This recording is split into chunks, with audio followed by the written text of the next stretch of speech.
So we've made it now to June in the garden, and it's the first week of June 2026. The weather has really changed now. It's gone from that boiling hot heat wave to about 16 degrees. It's still warm, and to be honest, I'm quite enjoying these cooler temperatures. But we've had nothing but rain here in South Wales, which has been absolutely fantastic for the plants. They really did need it, and everything now is really bursting with growth. So I just hope that this weather now stays nice enough and it doesn't rain, so that I can take you around the garden and show you what I've been doing.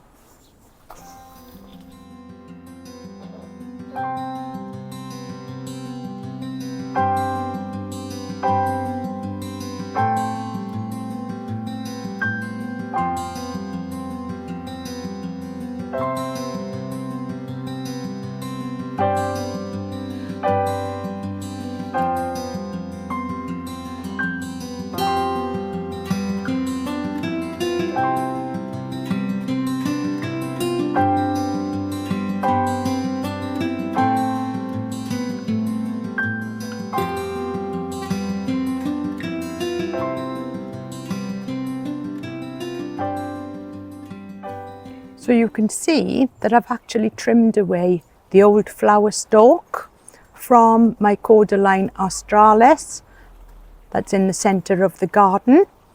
And you can see there now that that has got another flower just popping up there at the back. Now when these produce a flower stalk, that means then that the plant is going to split.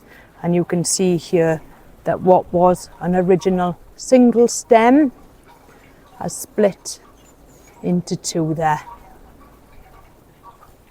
So what I've done is that I'm having a go to try and propagate some of the offshoots that were growing off that stem and try and make another plant.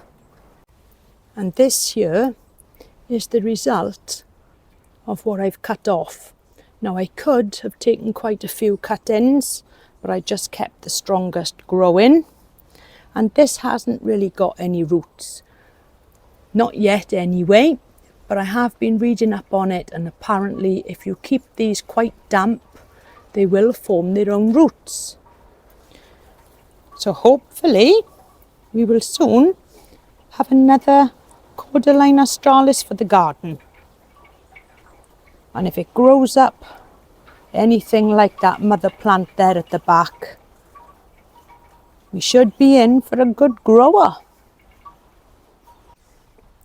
So as I walk now down the garden, you'll notice that I have moved a few salvias to this area here. And the reason being, I had a heucherella and a heuchera here. But I've also added the new salvia that I bought there in this area. Now the heuchera and the heucherella that I had here, these decided to scorch quite a bit in the sunshine when we had the heat wave. So I'm hoping that by planting something now that enjoys a little bit more sunshine, that these plants here will thrive in this new location. And all is not lost with the heucherella. I've just moved that to somewhere a little bit more shaded. So that now is underneath the John Phillips, but it'll get plenty of shade and hopefully grow back again in the season.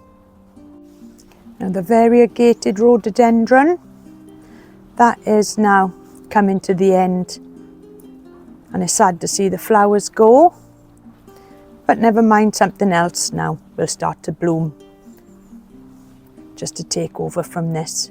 But it is sad when you see the flowers there just going away. But the rhododendron at the bottom of the garden, just look at the red blooms on that. Still going in full swing. Beautiful. Now also behind the pergola where I've got my roses, you can see that they are now starting to bloom. Some are earlier than others. But that is a beautiful orange colour bloom there. And just look at that. absolutely perfect. Now some of the others are slightly behind, but this one here has got buds coming, and this is going to be a lovely dark red, I think. I can't remember which type of rose it was, but I know that in this centre bed there's 3 different types of roses, and I usually go for the bush rose or the floribunda rose. So hopefully in a few more weeks this will be an abundance of colour. So the Arundodonus grasses, they are growing up now day by day, and every day I come out and they seem to have put on a little bit more growth. So it's quite a nice size now on the clump, and they've really enjoyed that extra rainfall that we've had over the last few days. And also the little Tetrapanax pap that's just sprouted up from nowhere, and that's doing really well. So there's also another little Tetrapanax pap that's just popped up there underneath one of the Trachycarpus, and if you just look, that's the distance. So it's probably about 3 meters, 3.5 meters away that one there has popped up. So I am having a little bit of a battle. I think I've got about 3 or 4 now. I've pulled up quite a few, as I can't really have plants that size popping up in the garden. Now in the little triangular bed near the back door, if you look just behind that waggy palm there, you can just make out there's yet another Tetrapanax just popping up there too. They really are popping up all over the garden. And funny thing is, that's probably about the same distance, about 3 meters, but in the opposite direction. And after going in a little bit closer to investigate, there's actually 3. So there's one at the back there, one here, and there's one just tucked right at the back there as well. So that makes 5 pups in the garden.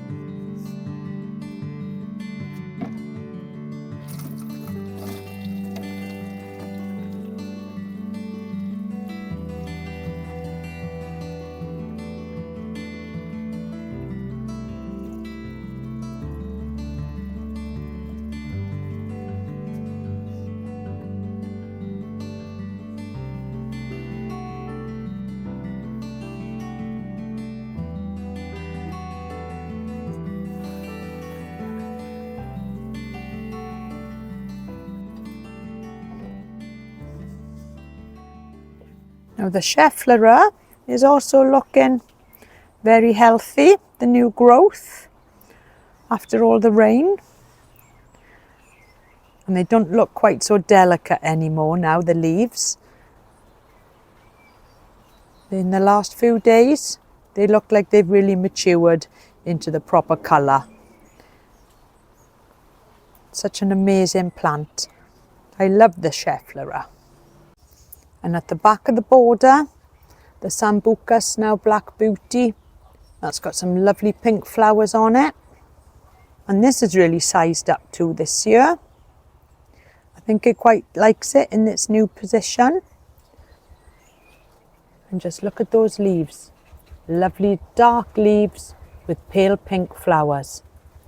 A while ago, I cut back this phormium as it wasn't really doing too well, and repotted it into this lovely pot. And just look at the growth that's coming on it now. It's definitely growing, so I'm not going to give up on it yet. There's definitely some growth growing in them leaves there. And we've actually got the first few flowers coming out there on the Salvia Hot Lips. Beautiful to see. Summer is definitely on its way. The dahlias are also doing well. This is the Dahlia Romeo, this one. At least I think it is. Much darker leaf on this, but they're definitely putting on some size now. And I've got to just show you the tree fern. Now this was the one that Tony and myself bought last year for half price.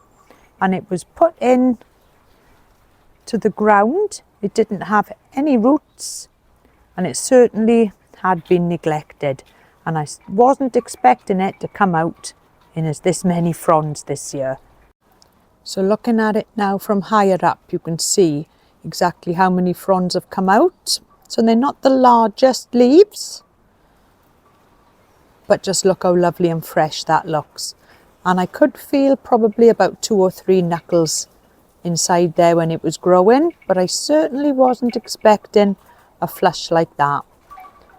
So the half strength Tomerite must have done it some good, and all it needed was constant watering and a little bit of feed. So the tomatoes in the greenhouse are definitely growing up now, and I think in the next few days it'll be time just to go in now and just trim out the little side shoots, and they're doing really well. And just look at those pink flowers on top of the cactus there. Another wonderful display this year. Beautiful, just look at them. And this plant has grown absolutely huge. This is my Ionium, and I've had a few cuttings off this, given them away to family and friends. It's such a healthy plant. For everything in the greenhouse is doing okay. Even the little pineapple cuttings, the raccoons. Just look at them there. Wonderful.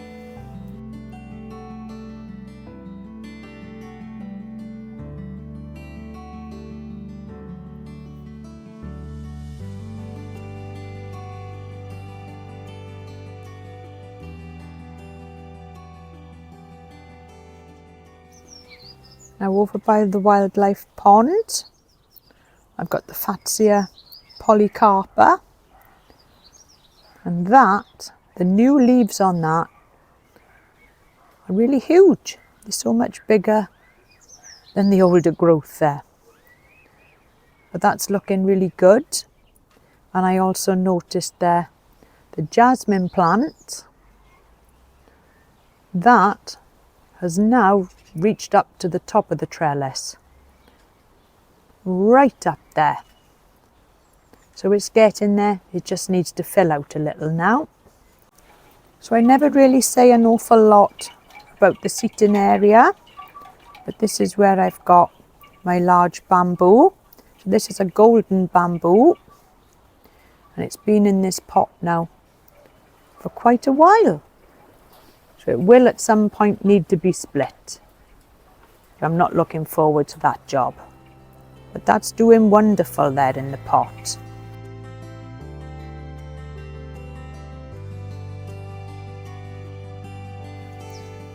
Well, I've woken up this morning, and what a beautiful morning it is. Just look at that sky. 6:30 in the morning, and I've got a holiday today, as my friend's daughter is getting married tomorrow. So there's a few last minute errands that need to be done today, so I'm going to help out with that. And so I got a busy day ahead, but when I get home I'll check back in with you then. Let's hope the weather stays like this now for the weekend. Wonderful.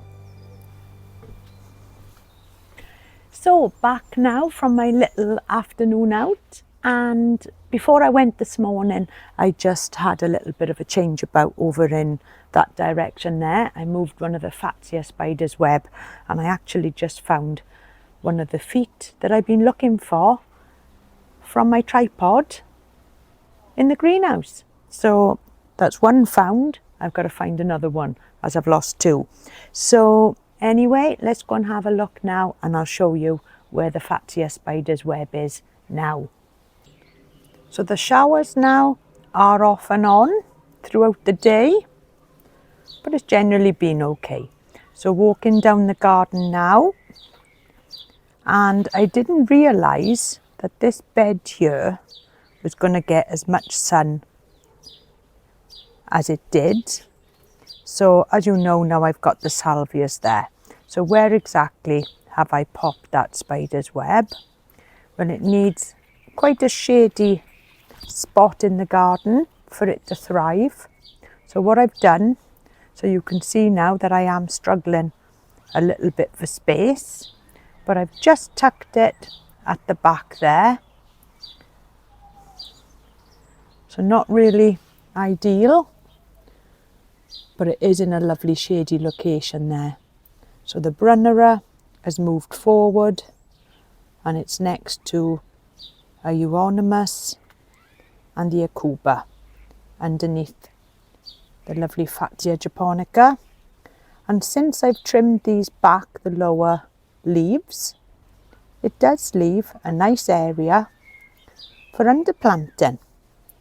So I've also got a Nandina here, a fern, and a Mahonia soft caress.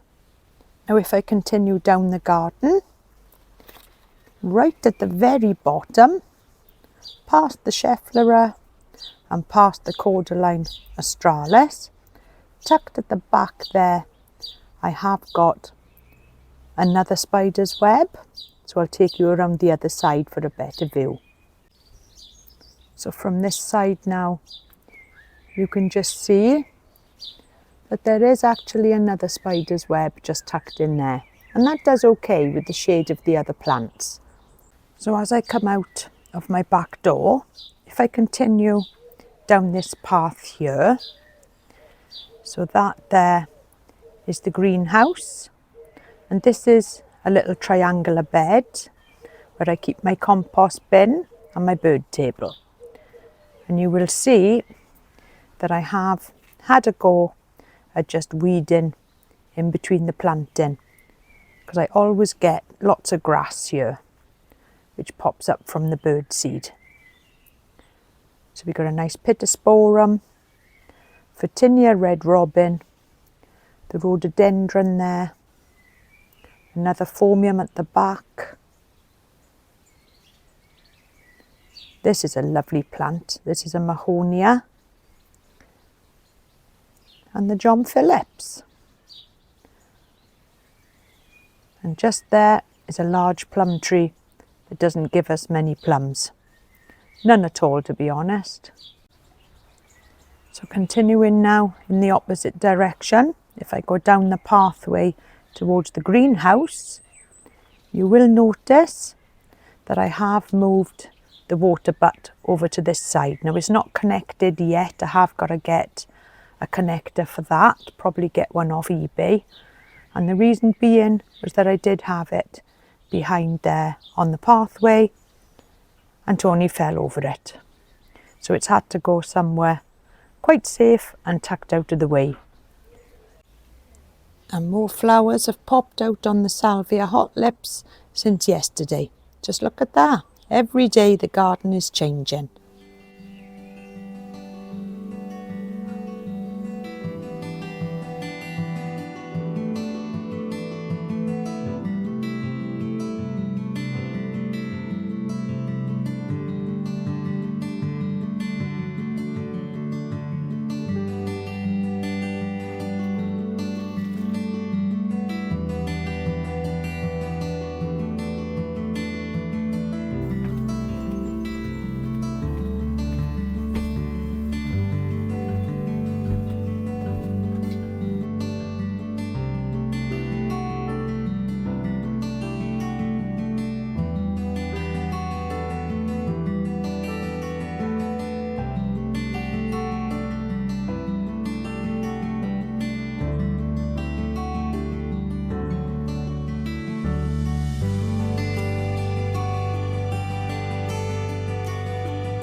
Just look at the leaves now on this lovely dinosaur heuchera.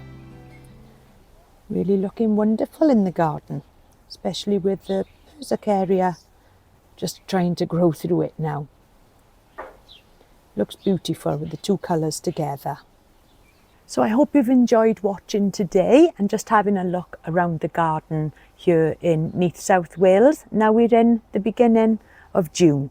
So join me next time and a little update of the garden, see how things are growing, and why not like, comment and subscribe, as this really does help the channel out and it makes the channel grow and appeal to a wider audience. So until next time, I'll see you all soon. Bye for now.